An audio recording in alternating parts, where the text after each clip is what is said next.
My name is Sean Keane. I'll be hosting the show tonight with me on the ones and twos. Returning to Moonlighting, DJ Joel. Hey, Joel. How are you doing? Are you doing something a little different with your hair recently? Yeah, I didn't feel like combing it today, so. Yeah, that's a little wild. I like it. I let my beard go too. Just I've been picking it out. Really, it looks good. We haven't. You have not been here since the July show. A lot of stuff has happened since then. We have a brand new bridge. Yeah, it's exciting. It's pretty great. There's a new bridge. There's a new pedestrian path on the Bay Bridge. It's amazing. It leads only to Treasure Island, not all the way to San Francisco. I like to imagine trying to sell people on that hike. Like, oh yeah, man, it's so great. It's uphill pretty much the entire way. You're going to be freezing cold, but also sunburned somehow. And you're going to get there, at this island, it's going to smell pretty weird. There's a lot of toxic waste left over. There's one store. I think you can get an icy and cigarettes and like some brands of snack chips that they don't sell anymore. And then after you're done with your adventure on the island, you get to walk back 4 miles to West Oakland. How about it? It's gonna be great, Joel. We're gonna go together on a tandem bicycle, and it's gonna be amazing.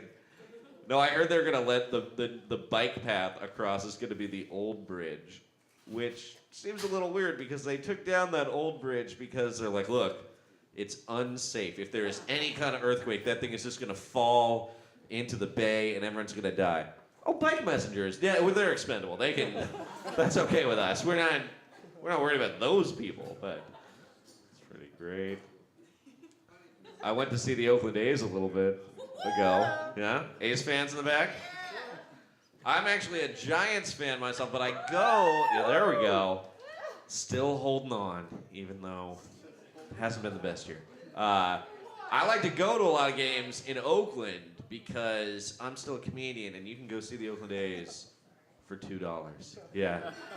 And it doesn't even have to be real money to go to that game.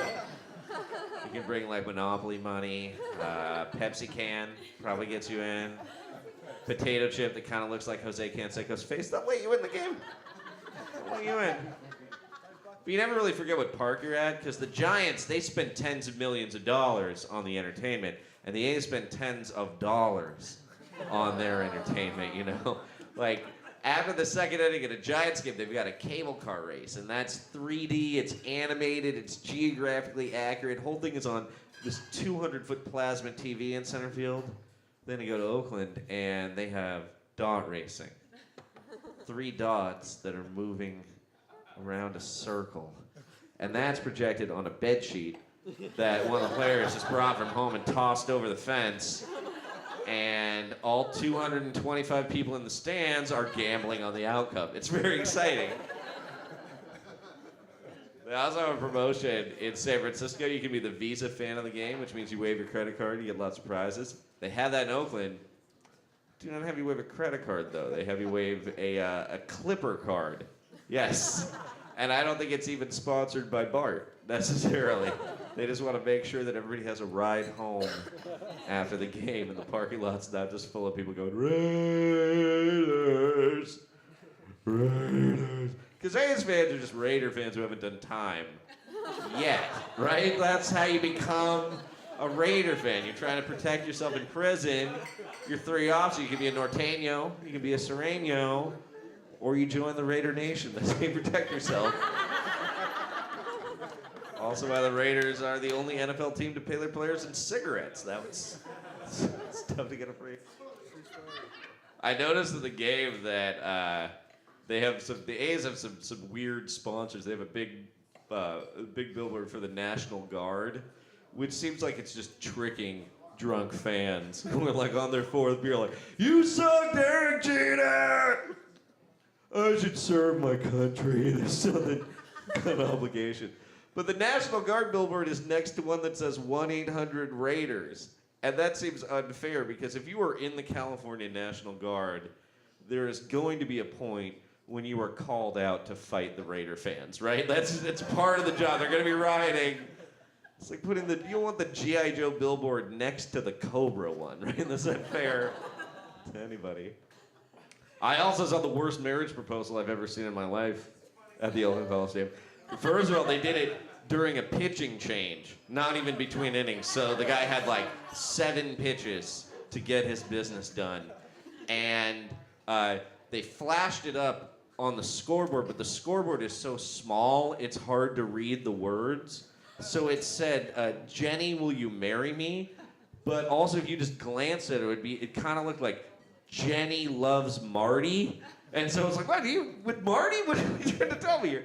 So the guy surprised the girlfriend, obviously, and she was covering her face. She did not want to be proposed to, probably at all, but definitely not in the middle of the 7th inning during a pitching change. And the guy had this speech prepared, and he said, we've been through a lot of long innings together. I'll be your pitcher. Will you be my catcher? Which also kind of sounds like he's proposing a sex act. And it's weird.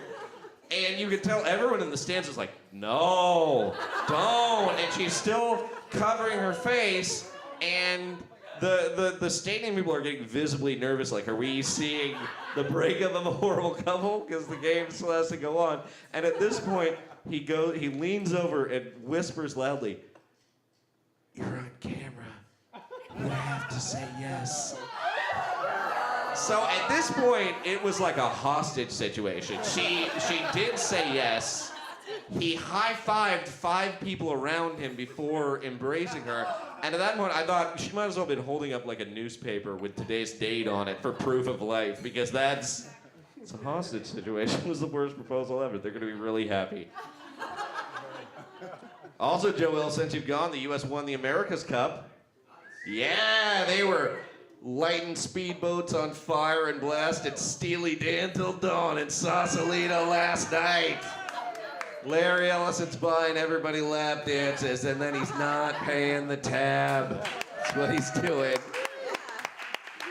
It was kind of incredible. Like that Team Oracle, which was the team that won, they were down. They won 8 races in a row, which is it's the most improbable thing in America's Cup history. Even more improbable, though, a 26-year-old engineer who was at Oracle World this week lost his virginity. And it's incredible. And both came down to a matter of seconds. Then it's over real quick. But Team Oracle, they outspent the competition. They set the rules. They cheated. They outsourced all their labor to different people from different countries. And what is more American than that, right? That's the America's Cup. All right, we have some patriots in the crowd. All right. Well, I want to talk about one thing music-related, Joel, if that's okay. So I've been listening to, I was listening to a song that I hadn't really sat down and listened to for a couple of years. It's the song Regulate by Nate Dogg and Warren G. It's a great song, but here's what happens in that song. Nate Dogg goes cruising for girls. He shoots down all his rivals, and then he takes this hot girl back to the East Side Motel. Warren G tries to play dice. He gets robbed and almost murdered, and then Nate Dogg saves his life, and he rides around in the passenger seat with Nate Dogg. And this song is on Warren G's album, not Nate Dogg's. Basically, they start off, and it's weird because when you listen to the song, Warren G gets robbed really, really fast in the song. He's driving around, he sees some guys playing dice, and he's like, this seems fun, what could go wrong? And then they have guns to his head immediately. And so as he's about to get murdered, Warren G says, they have guns to my head, I think I'm going down, I can't believe this happened in my own town of Long Beach, California. I think it's terrible, but it's believable, I think. And then facing death, ready to defend himself, Warren G says, if I had wings I could fly, let me contemplate.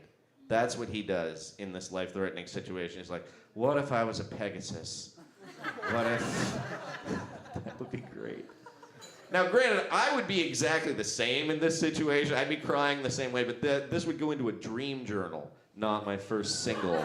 You know, like it would be like a shameful thing that I hid somewhere, put on a live journal. But for Nate Dogg, it's very casual. He's driving around, these girls are staring at him, and they're staring at him, they think he's so hot, they crash into the curb. Nate Dogg just leaves him, because he's like, time for this later. He goes to see Warren G, he shoots down all the assailants, and it's no big deal, because he just says, I laid all the busters down, let my gat explode, now I'm switching my mind back into freak mode. That's a triple murder, and it's half a line. It's not a big deal at all. Nate Dogg's already like, yeah, we got to get these girls. They crashed. I think they're pretty hot. Clearly, Warren G is crying at this point. They're like, what happened? They're like, shut up. We're going to the motel. And the whole time, Warren G is also talking about how Nate Dogg and Warren G have to regulate. They're not really a team. That's like saying, you know, Johnny Depp and Scott Baio made $30 million last year. It's like, yeah. I mean, he might as well be saying, like, Nate Dogg and Sean Keane had to regulate, because I still have my watch. So I think I'm like one step above Warren G in that respect. Mainly, I guess what I'm saying is that when Nate Dogg is regulating, he's hooking up at the East Side Motel, he's causing accidents, he's kicking ass. When Warren G is regulating, he's having all his possessions stolen and nearly getting murdered. What is it like for Warren G when he's not regulating? Like, it's gotta be terrible, right? It's gotta be the worst. Okay. There wasn't quite as much there as I thought there would be. We have a great show tonight. We got a really good show. We got so many fantastic acts. We got improv, we've got improvisers, we've got burlesque, we got boylesque.